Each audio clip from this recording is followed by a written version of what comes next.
Giannis, the Greek Freak, follows 8 people on TikTok, and I have one of them here with me today, Ryan Pineda. Welcome. Happy to be here, dude. Let's have some fun with this. So this is going to be a fun video where we're going to talk about finances. Ryan runs a very impressive business. He's going to add some input here for us.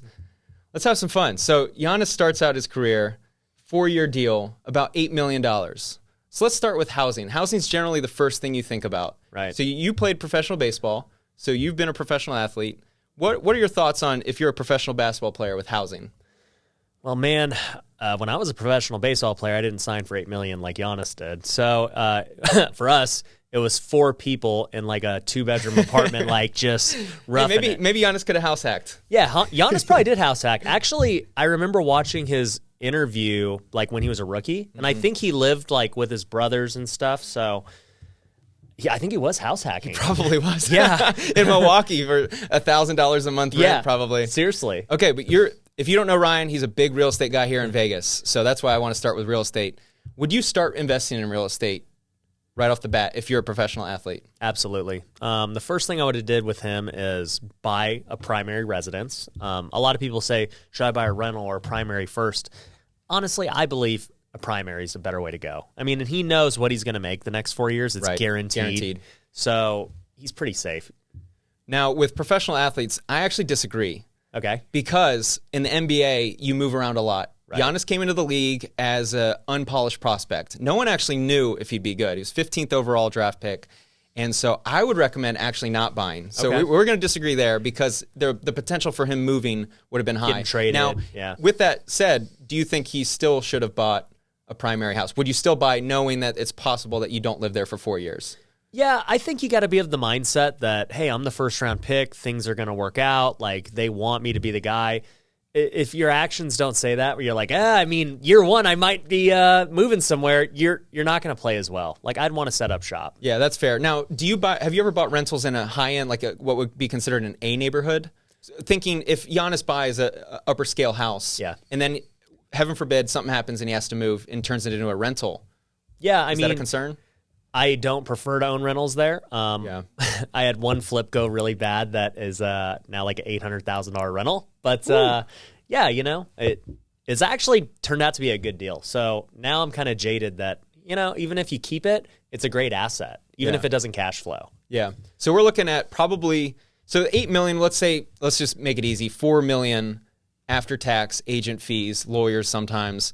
Let's just say with $4 million over 4 years. So after the 4 years, what are we looking at for real estate? You thinking, would you do private money lending at that? When you're a professional athlete, you're focused on your sport. Right. Would you focus on rentals? Would you focus on just go big, apartment rentals, syndication? What are you thinking?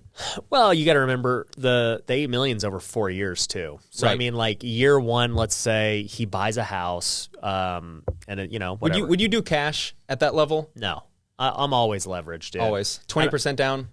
Yeah, for him, it depends what he wants to buy. I'm assuming he's probably going to get a pretty nice house, not just an entry-level home. So he's probably going to have to put 20. Yeah. But, yeah, that year one, I would have definitely bought a primary. Year two, he's got a better idea of where he's at in the league and how his career's going. And he can decide if he wants to start getting rentals in there or not. Maybe when, you know, he might have just crushed it. And then he's like, yeah, this is the place. I think he broke out in year 3. I think it was year 3. Yeah. So around year 3, he may have already signed an extension. Because I think they get offered it after their 3rd year. I think so. So once he signed that extension, it's a wrap. For sure. But let's say at that time let's say he had $1 million. Yeah. If you were his friend and you wanted him to have set up the best for after basketball life, right? How would you invest that money if he consulted with you? I would tell him definitely put it in real estate, buy rental properties. Don't be super hands-on trying to like obviously do what we do with finding deals. Right. You know, just buy anything in a nice area. Go put your 20%, get a little bit of cash flow, but that's not the reason you're buying it. You're buying it for the future. For sure. So now, would you stick to Milwaukee knowing he's there? He could go to the property. He can have a decent idea of property managers, or would you look at other markets? It depends. He's from Greece, so he doesn't have like any hometown here. Milwaukee is his hometown. So I would always look in your backyard first. That's what I'd recommend to him. And really, what he probably should do at that level, if you were that level, I think hiring someone you trust, now that is a whole nother conversation itself, but hiring someone like Orion to manage, I think. Yeah, like some guy you follow on TikTok, you could hire him. Yeah, because you don't want to be in the weeds managing property managers when you got a game in Detroit the next night. Well, and that's the big thing is like anything that distracts him from his basketball career is a bad choice. Right. Yeah. So we're thinking, would you look at certain asset classes, maybe a B neighborhood multifamily? Possibly a little less repair and maintenance needed. Yeah, I don't know the Milwaukee market that well. I mean, like here in Vegas, I would not be looking at multifamily. Right. It's not a very good asset class here, but it might be great in Milwaukee. And if it is, cool. Depending on the numbers, maybe buy a casino if it Yeah. gets distressed enough. Yeah, you can definitely. Okay, so that's good with the real estate side. Let's talk about cars. So I do these videos, and a lot of the critique I have is these athletes will buy cars immediately. And so you're looking at a guy making $8 million over 4 years, $4 million after taxes. What are you thinking car-wise? You got to remember these guys usually came from nothing when Right. they get in the NBA, and I think he was the same way. So I don't know. I would get an SUV, something practical. He's too big to fit. You would have to. Yeah. Can't buy a Lambo. No, he can't. He won't fit. So I get a nice little SUV. I wouldn't go crazy with it. I would get like a Tahoe or something like that. Yeah. Also, weather-wise, you probably are limited to certain vehicles that make the most sense. Okay, so we're going maybe 50 to 100. Let's allocate up to 100,000 for cars. I think that's pretty safe. Treat yourself. Yeah. What's also important at that level, too, is you want a shelter. Like a guy like you don't want Giannis to spend time going to the grocery store. In Milwaukee, everyone's going to notice him. Right. So you're going to have friends. Now, you run a big organization. Well, to me, a big organization here. So you know what it's like to hire, manage people. Right. In my opinion, I think they should hire 2 or 3 friends. Yeah. Would you agree? I agree. Yeah. I mean, people say don't ever mix friendship with business or family and business. I mean, my best employees are my friends and my family. Right. And these guys, from what I hear, $100,000 a year is probably about what they pay. So I would allocate at least 100 to 200,000 for friends because you need people to go get your gas, to handle insurance and taxes. For the athlete, a guy like him, you don't want him to be spending any time away from basketball. No. Hey, let me pay him, let me call up the energy company. I think, Yeah. you want your friends handling that. So I think we can allocate money there. That's money well spent. 100%. Let's talk about the body. Now, you're at a position in life now where you're able to invest in yourself. Do you do anything do you have any like hyperbaric chamber or do you have a private chef or anything?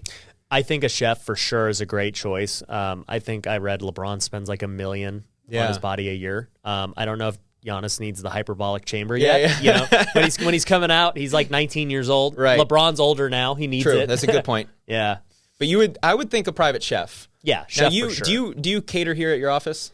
Every Friday we will do lunch. Okay, so yeah, so it's important for you to not be going home, running home, and cooking, right? I imagine even for a guy like that, I think private chef. I think anything that would give him the best possibility of becoming the star he became. Right. So if you're a rookie, if you're a 32nd pick and it's not guaranteed, I think whatever you can spend on your body, I would absolutely recommend. Would you do the same? Yeah, and I mean, too, maybe you don't need a private chef who comes to your house and cooks gourmet, but meal prep for sure. Yeah, or at least I would think they're a nutritionist.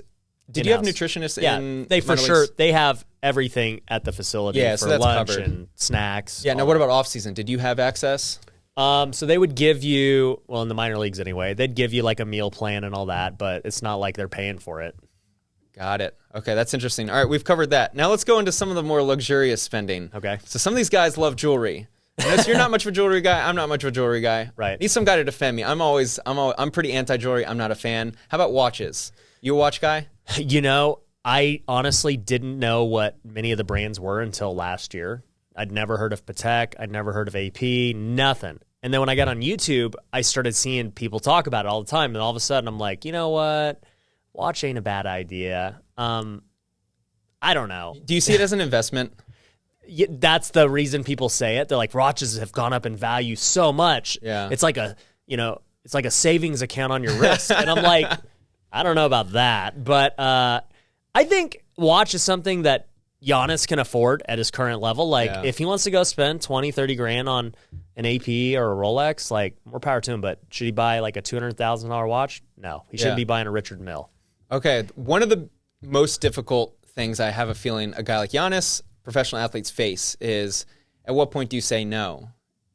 friends of friends, people you know back home in Greece. Yeah. How do you say no? Have you ever had to deal with that? People reaching out wanting money, seeing you on social media, knowing your little success. Yeah, I mean, now it happens, but you just really have to take it case by case. And if somebody wants to lose a friendship or a relationship because you said no, it is what it is, man. Yeah, I hope for the sake of the new athletes coming up, because it's like a stereotype, a lot of the athletes going broke. Right. I do hope a lot of these guys do become aware of all the stories of the cousin, the second cousin reaching out. I don't know. I'm not in that position. I don't know what it's like to say no to family members or to your high school coach who helped train you. Right. You know, when he starts asking for money or a business opportunity. Yeah. How you say no? It happens a lot. And, dude, it's tough. I mean, I don't know if you've done it on your channel before, but like in the Dominican for baseball, they're like handlers is what they call them. Like they raise them up from like 12 years old to get them ready to sign at 16. And I mean, they take like half their contract.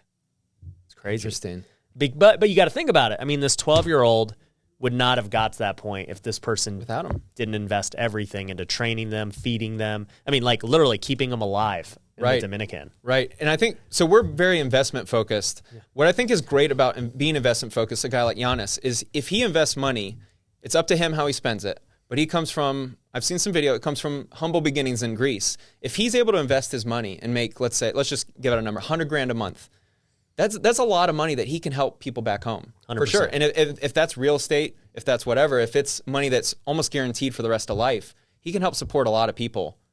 And so that's why I personally wish that athletes invested more, is because I do think with that money they can put it to good use. Yeah. All right, let's talk about vacations. Do you take vacations, man, much throughout the year? You know, when I was coming up, no, not so much. I mean, we would go to cheap trips, California, whatever. Cruises were our big vacation, and cruises are like the best value ever for a vacation. But this year now, we're definitely vacation a lot. I'm going to Puerto Rico next week, and then Cabo in like 2 weeks. You at the stage yet to fly in private? Dude, my wife wants to, but I'm actually going to take my very first class trip like next week. First time ever. All right. That's a big expense with these guys, is you almost have to travel private. You don't have a choice. Yeah, and you're going to take your crew, you're paying for everyone. Yeah, but flying private's actually pretty cheap now with all the different things you can do. Yeah. Okay, so we discussed what it would be like when he's making $8 million. So he signs the supermax. I'm looking here; it's insane amount, like what, $250 million. He's going to make like $300 million in his life. So let's have a little fun with this. Yeah. You're a professional athlete and you sign for $250 million. Whew. How do you invest that? I've thought about this, and the game completely changes at that level because the investment opportunities, there's just not as many. Right. Like it's not like as simple as, oh, let's go put a couple of down payments on these houses. And single families. It's like, dude, I have too much money. I don't know how to deploy it. Yeah. So at that point, for sure, you have to partner up with somebody, on TikTok, Giannis, or Giannis, sorry. And you got to partner up with someone who you super trust, that is super savvy. And, it's tough because you hear about the financial advisor stealing. Yeah. But there's just no other way to do it. You got to partner up with someone. Yeah. So my dad's a financial advisor, and I think that would be the smart route to go, because a lot of these big companies, one that my dad works for, they have access to people who have worked with athletes in the past. And there's a huge organization. They have teams of people there to help the athletes. So I think that's the smarter path. Well, and the one thing I want to bring up too is that when you are coming up, right, you're trying to build your wealth as fast as possible. So for me, it was like all real estate. Right. There was no diversification, nothing. But when you get to that level, it's more about preserving your wealth. Right. Because like Giannis isn't trying to like double his 250 next year. Like he don't care. Like sign up for a guru course, man. Yeah, double your wealth. It's super easy. Yeah. So yeah, his situation's different.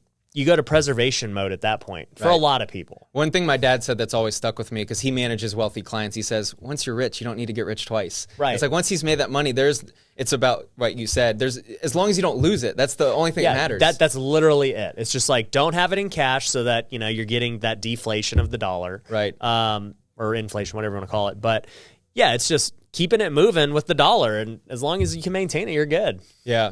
So with that amount of money, if you look at a pie chart, if you personally had that much, would you analyze it like a percentage base? I need to do 20% in this, 20% of that? Or would you just go, I know real estate, I'm going to go 80% real estate? Yeah, and so that's kind of where I'm at, is like right now I'm still small. So it's like I go with what I know. But once I'm at that level, I'm going to be much more diversified, for sure. The one thing I want to bring up is that Giannis should definitely have some crypto. Yeah. If he is going to invest. I agree. Why not? Yeah. It's the cool thing on YouTube now. I'm a believer in crypto. I think, obviously, most financial advisors are not. Yeah. You know, they want you to go to stocks. And I mean, a lot of financial advisors don't even really want you to do real estate, you know? Too risky. So I think you have saw what happened in 08. It's going to happen again, right?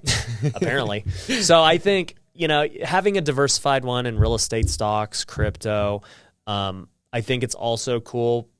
He could, you know, do a Shark Tank type deal and start a fund and, you know, back these businesses. I personally would do that because I enjoy businesses and that type of thing. And if let's say he wants to live in Milwaukee long term, there is an element of providing a fund, let's say $5-10 million, where you give access to someone. $100,000 to some people is all they need to start the business, and now you can really create. Out here in Vegas, Tony Hsieh, RIP, was a big deal. He came with a lot of money. Now, certainly more than Giannis would give, but there's an element of when you have an investor come in and provide to the city. There's a mood change too. Like, man, there's someone investing big money. Yeah, I mean, you see what LeBron's doing in Akron and Cleveland. Like, he's building schools, he's doing all this stuff. So I think, and he's got all his shows going on and different things. Like, he understands that he's going to use his wealth to like really do a bunch of cool things. For sure. So at that level of money, $250 million. Yeah. There's so much at risk. Would you invest all of it? How much would you leave for your personal to enjoy?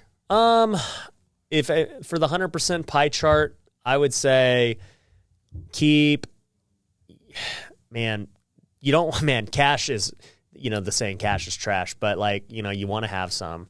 Maybe keep 10% in cash. Yeah. You know, have another, for me anyways, another 50% in real estate. Like I'd still be super heavy in real estate. Would you buy, I'm not at this level yet to even consider this, but buying properties for tax shelter, would you consider a guy at that level buying maybe a New York property? I mean, now it's distressed. Absolutely. I mean, that's why I say 50% in real estate because, you know, when people look at ROIs, a lot of times they're not calculating the tax savings on that. And so real estate is the one thing. Stocks can't do that. Crypto can't do that. So I would always lean heavily into real estate. What does that look like, by the way? So you have $1 million to invest in a New York property. You want to save yourself. You want to do the tax benefit route. Right.